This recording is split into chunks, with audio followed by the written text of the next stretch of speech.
First of all, I want to let you know that, as is our faithful and God-honoring custom here at First Baptist, in just a few minutes we're going to stand together and read our text of study for today together. But there are a couple of things I'd like to say before we get to that particular point. First of all, I am so thankful and so grateful for this opportunity to share with you today. I don't think this had anything to do with my being given the opportunity to share today, but as Sundays go, this particular Sunday, the second Sunday in January, marks the second anniversary of Vernetta and I becoming members here at First Baptist. And I get tickled a little bit when I see people when I'm here who tell me that they're happy that I'm visiting with you. I understand that. I've been out quite a bit. Some of that has had to do with other engagements from time to time. Some of it has to do with having been out of town from time to time. But for the most part, it's been due to this pandemic. I've tried my best to do the things that God has charged me and challenged me and called me to do, but I'm a fairly recent kidney transplant recipient. And if you know anything about that, you know that we have to take drugs that actually lower our immune systems to preclude our bodies from attacking the new kidney that we have. And so I have to kind of play it by ear. From a practical standpoint, I have to admit that from time to time there are some difficulties from a psychological standpoint. Ray and I had the wonderful opportunity this past week of spending some time in Washington, D.C. with students from Union and students from other Christian colleges and universities around the country. I don't think I mentioned this to him, but Monday of last week, before traveling to Washington just to balance things out, I had to have a little bit of a IV magnesium transfusion, and tomorrow I'll go back for another one, and hopefully they'll take care of me for a while. But I'm just glad to be here. Also, I have to extend special thanks to Zach and Stephanie for that special selection that you just heard, and a very special rendition of it as well. That song means a lot to me. I heard it over 30 years ago, and over the years it's been special to me in so many ways. And it really kind of leads me into what I want to share today, because the song reminds us of how unconditionally faithful God has been to us. Hopefully, the song will also prompt us to think about what we will say, particularly by way of the response from our lives to his being so unconditionally faithful to us. And both hopefully and prayerfully, the song will help you to respond to the text from which I want to share. Now, I'm going to be sharing from Deuteronomy chapter 30, but as is my stupid custom or habit, I've created a problem for myself where the text is concerned this morning. And let me also just stop here to say I thought it was interesting that when Ray introduced me a few minutes ago, the very first thing he mentioned was my being the holder of the Stephen Olford Chair of Expository Preaching at Union. Let me just set the record straight on that up front. I'm a better coach than player, and you'll understand that in just a few minutes.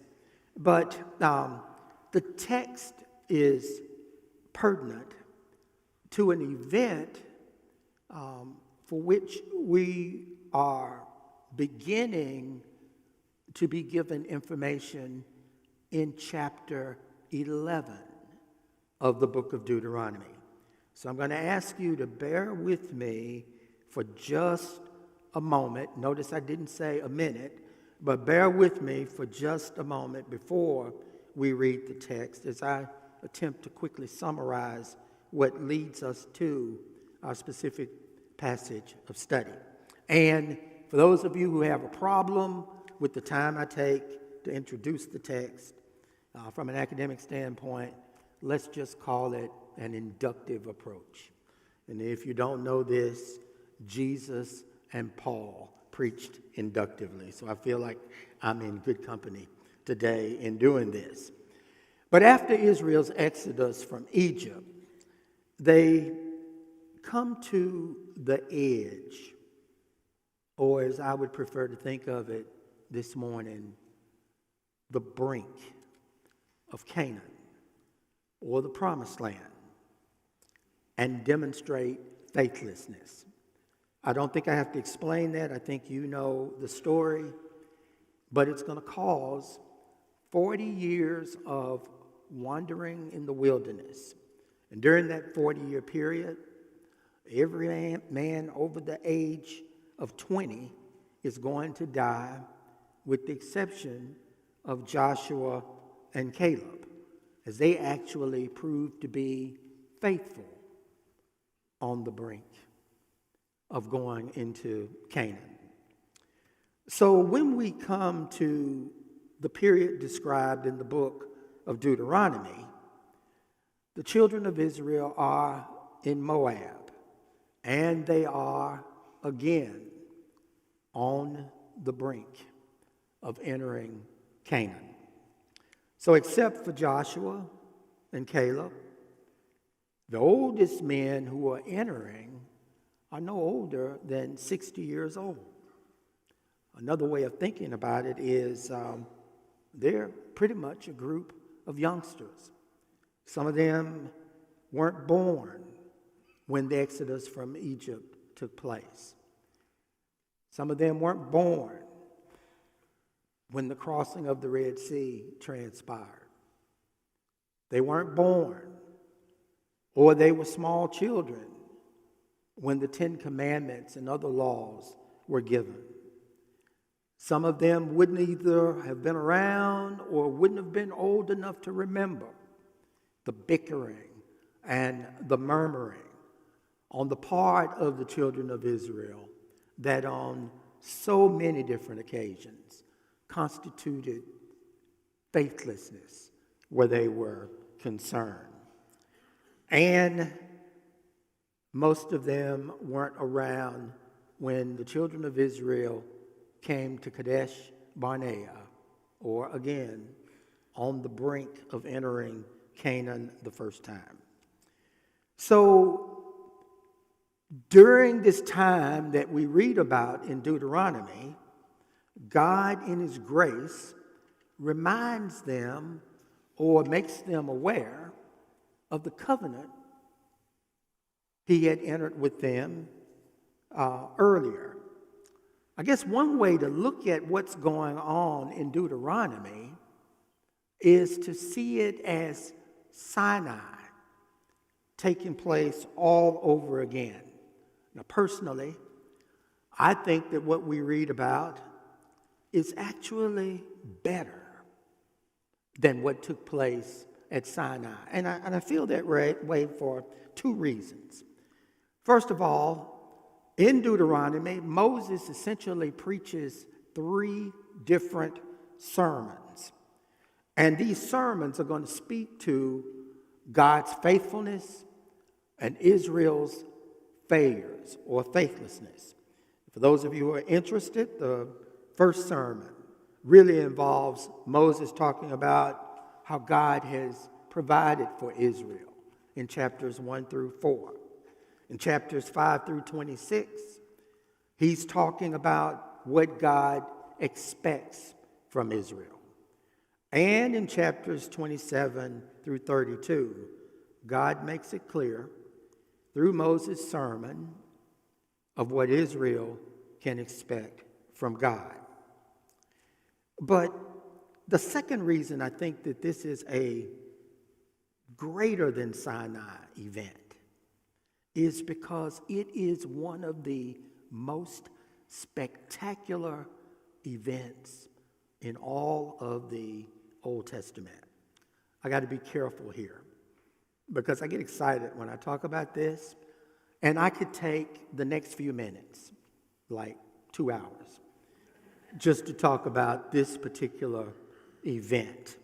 But the instructions for the staging of this event, if you will, again, begin in chapter 11. Here's what God does.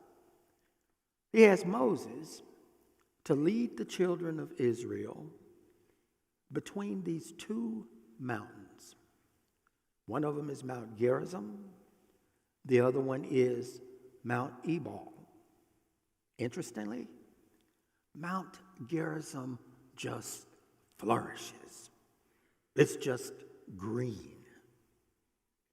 Interestingly, and I don't think this has anything to do with the name, Mount Ebal is like a bald mountain. God instructs Moses to have representatives of 6 of the tribes to stand on Mount Gerizim and pronounce blessings. Representatives from the other 6 tribes to stand on Mount Ebal and pronounce curses. I don't know if you understand what God is doing here or was doing here. And he does it over and over and again throughout the Old Testament. But it's like he's positioning them to watch a little movie that explains where they've been, where they are, and where they are on the brink of going. I get excited about this because these little movies, if you will, take place all the way through the Old Testament. Whether it's telling Ezekiel not to mourn the death of his wife, or as I like to think of it, Ezekiel making little toy soldiers in his front yard and laying on one side at one point and laying on another side at another point to indicate what's going to happen to the children of Judah as time goes on. He provides these pictures, so much so, and I can't resist saying this because there are too many people out there who think the Old Testament doesn't matter. But he does this so much so that I believe that all of this is really far, far more for us than it was for them. But at any rate, our text involves God's summary statement. So I'm going to ask, if you will, to stand with me. And I think I did that in faster time than it would have taken me to read from chapter 11 to chapter 30. But we're going to read from Deuteronomy chapter 30, and again, beginning with verse 11 from the English Standard Version. Verse 11 reads, "For this commandment that I command you today is not too hard for you, neither is it far off. It is not in heaven that you should say, 'Who will ascend to heaven for us and bring it to us, that we may hear it and do it?' Neither is it beyond the sea that you should say, 'Who will go over the sea for us and bring it to us, that we may hear it and do it?' But the word is very near you. It is in your mouth and in your heart, so that you can do it." Now listen, verse 15, he says, "See, I have set before you today life and good, death and evil. If you obey the commandments of the Lord your God that I command you today, by loving the Lord your God, by walking in his ways, and by keeping his commandments and his statutes and his rules, then you shall live and multiply. And the Lord your God will bless you in the land that you are entering to take possession of it. But if your heart turns away, and you will not hear, but are drawn away to worship other gods and serve them, I declare to you today that you shall surely perish. You shall not live long in the land that you're going over the Jordan to enter and possess. I call heaven and earth to witness against you today that I have set before you life and death, blessing and curse. Therefore, choose life, that you and your offspring may live, loving the Lord your God, obeying his voice, and holding fast to him, for he is your life and length of days, that you may dwell in the land that the Lord swore to your fathers, to Abraham, to Isaac, and to Jacob, to give them. May God have a blessing upon the reading and hearing of his word. Please be seated. Now here is what I am asking you to do this morning and going forward in relation to this particular text. First, I know that this text involves a large group of people who will eventually become a political unit or a nation, and more importantly, will make for the line of Christ. But I want you to consider this text from an individual standpoint. There's no doubt about the fact that it has community significance for us. But what makes communities strong in the Lord is individuals who are committed to being faithful to the Lord. Second, I know this text involves Israel, again, as a community, being on the brink, if you will, of the great move into the promised land.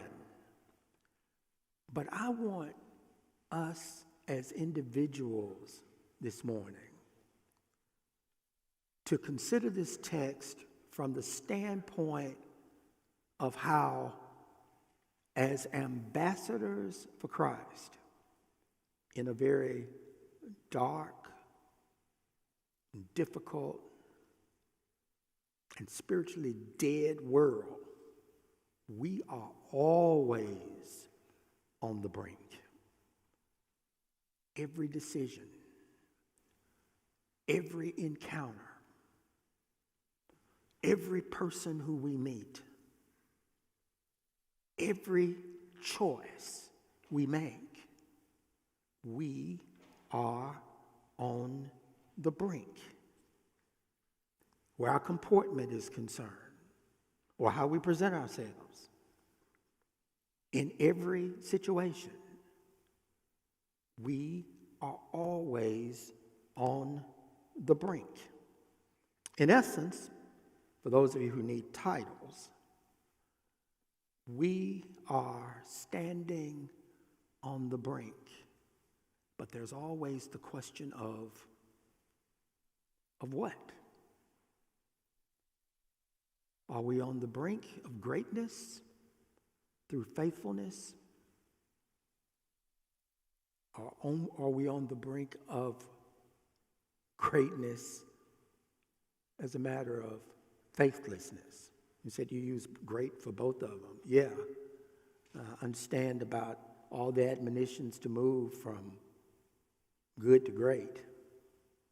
But when it comes to God and when we're standing on the brink, the issue is always whether we'll move from great to good.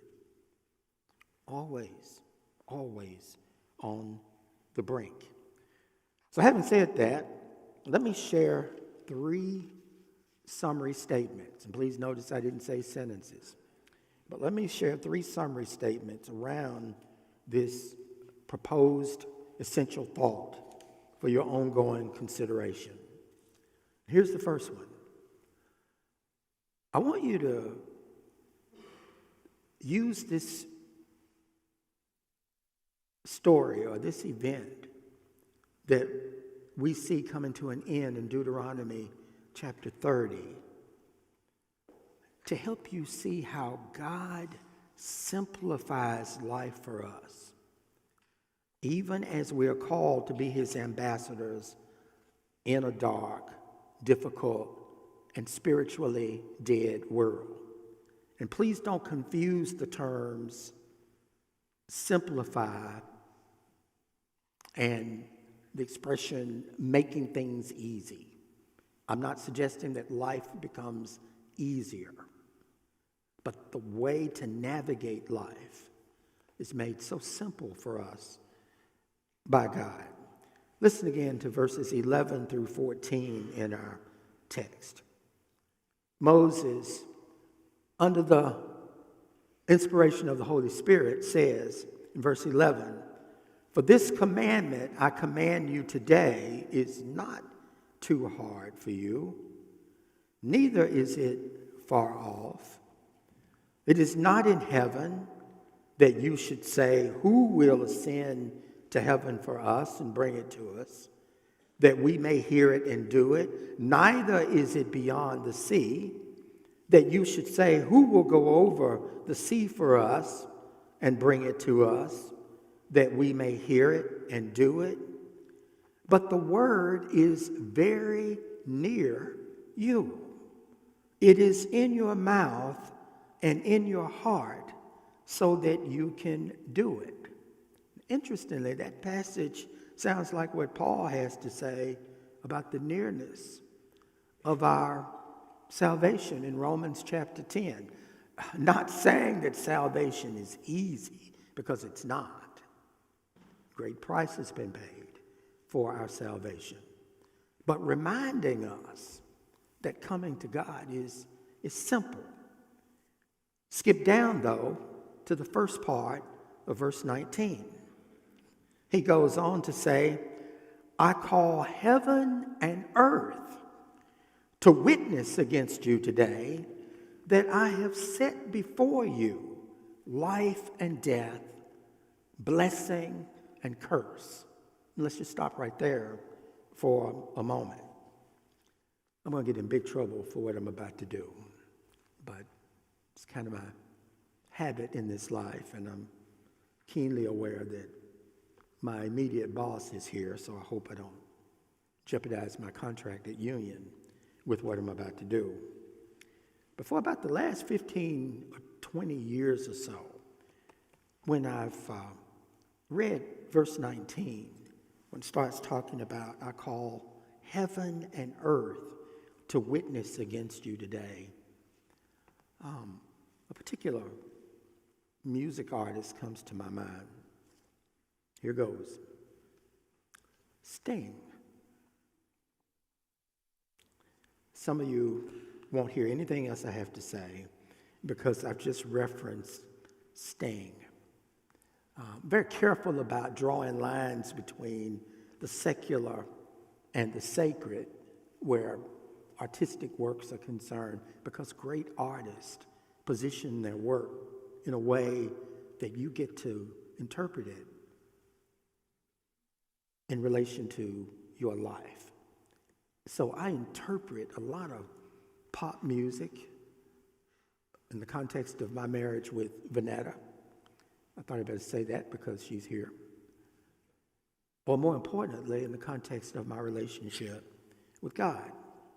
But some years ago, Sting released a song that was entitled, "I Was Brought to My Senses." Now, I don't think he was talking about God. But in that song, he says, "I was brought to my senses. I was blind, but now I see. Every signpost in nature says, you belong to me. I think about that. When I read about God calling heaven and earth to witness what he's done, I think about those words when I read that passage, because all of creation screams of God. I think that's one of the points that's made in Romans chapter 1. I'm even going to go as far as to say all of creation screams of Jesus. I find it very interesting here that where this covenant is involved, the witnesses are not so much about mortal men agreeing with a covenant, but all of creation. God says, I call as witness. Frank, why are you so fascinated with that? Well, a lot of it has to do with something that Ray shared last week in reading the introductory section of Titus's letter in Titus chapter 1, where he spoke to the faithfulness of God and how God is who he says he is and does everything that he says he will do. So what God is saying is the matter of what it takes for you to make it through life is not complicated. You don't have to reach to the heights or go down to the depths in order to understand this. It's very, very simple. Yes, today, as I like to think of it, is the darkest day since Calvary. And unless Jesus comes back before tomorrow, you can bank on it. Tomorrow will be even darker. Understand it. Life is going to become more difficult as the days go forward until Jesus comes. In the story of Israel, Israel's going to blow it again and again. There are going to be great men and great women who are going to fail as that story goes forward. Earlier this week, I was thinking on the manner in which Jeremiah was used to let us know in the book of Lamentations about how God's mercies are new every morning, new every day. A very frightful thought came into my heart and onto my mind as I was thinking about that. I'll soon be 62 years old. I'm still discovering what James called the lust that come not from without, but lurk within us. I need those new mercies every day because I'm realizing new temptations every day. Life is going to be harder. But listen again to verses 15 through 18. He says, see, I have set before you today life and good. You don't have to go looking for it. Death and evil. If you obey the commandments of the Lord your God that I command you today, by loving the Lord your God, by walking in his ways and by keeping his commandments and his statutes and his rules, and then you shall live and multiply, and the Lord your God will bless you in the land that you are entering to take possession of it.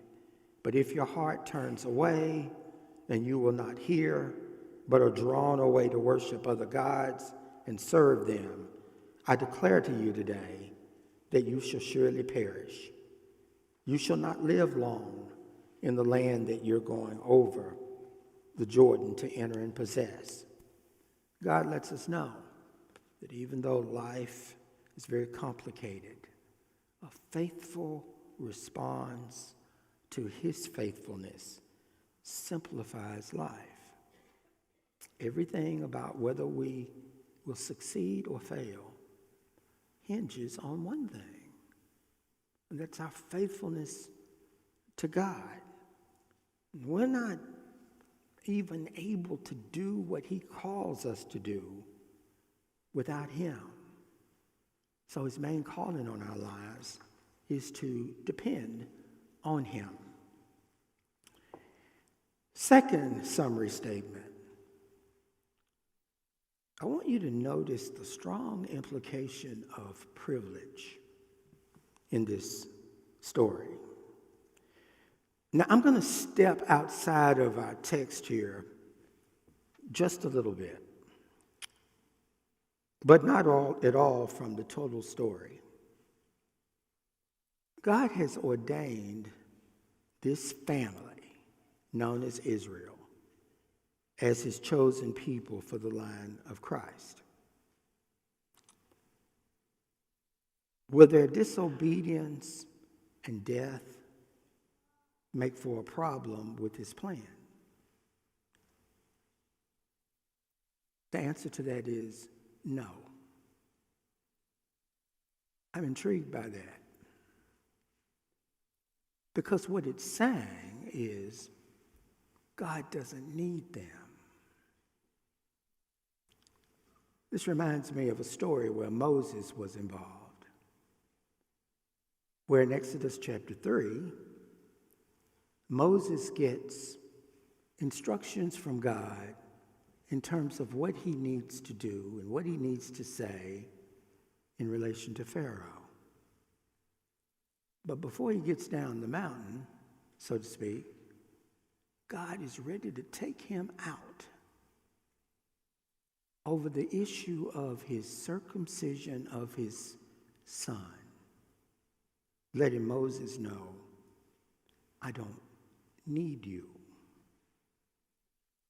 Meaning that this opportunity to be ambassadors for the Lord is really more a matter of privilege.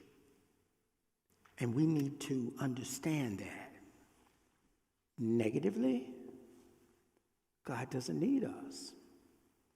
Graciously, though, he's giving us the privilege to be a part of what he's going to do anyway. We need to understand the blessedness of that and how the appropriate response to this privilege is faithfulness. Lastly, what God really wants us to do here is to love him. I mentioned before that the instructions for this ceremony that takes place between Gerizim and Ebal is really beginning to be given to the children of Israel in chapter 11. I just want you to be mindful of one verse in chapter 11. In verse 1, God through Moses says, you shall therefore love the Lord your God and keep his charge, his statutes, his rules, and his commandments always. That you should love him. It begins with love. And once more, in Deuteronomy chapter 30, listen to verses 19 and 20. He says, I call heaven and earth to witness against you today that I have set before you life and death, blessing and curse. Therefore choose life, that you and your offspring may live, loving the Lord your God, obeying his voice, and holding fast to him, for he is your life and length of days, that you may dwell in the land that the Lord swore to your fathers, to Abraham, to Isaac, and to Jacob, to give them. You hear this? Choose life, loving the Lord your God. Be careful not to disconnect or not separate this business of choice and love. There's a lot that we can say about how God loves us, but he chooses to do it. He's not obligated to do it. He's given us a pattern for how to love him, to choose to do it, which means love is not a mere feeling, and it even goes beyond being thankful.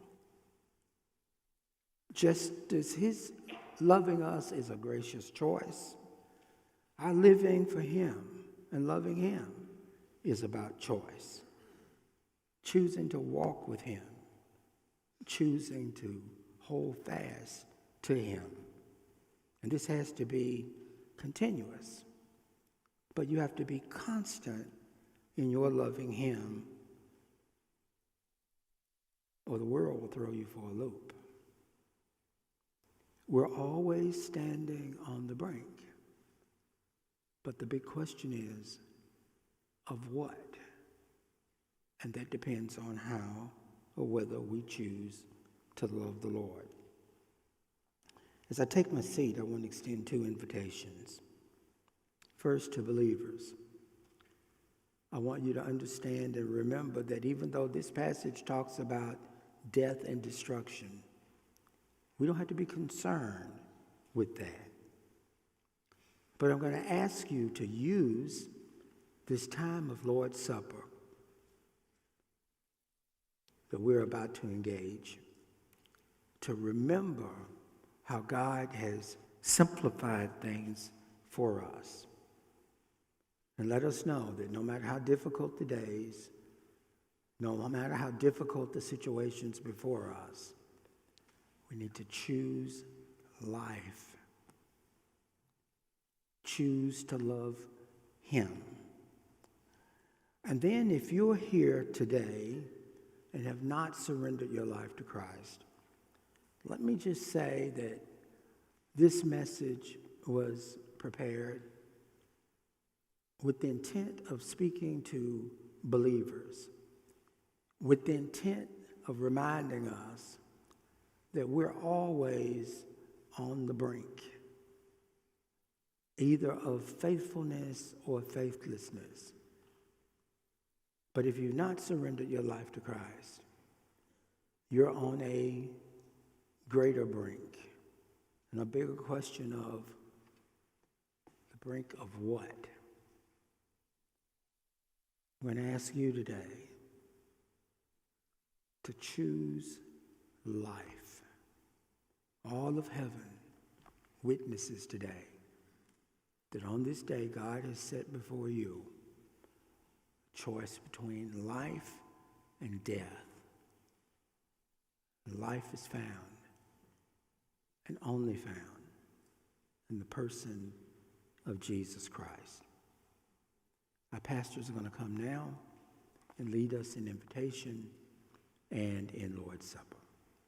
God bless you.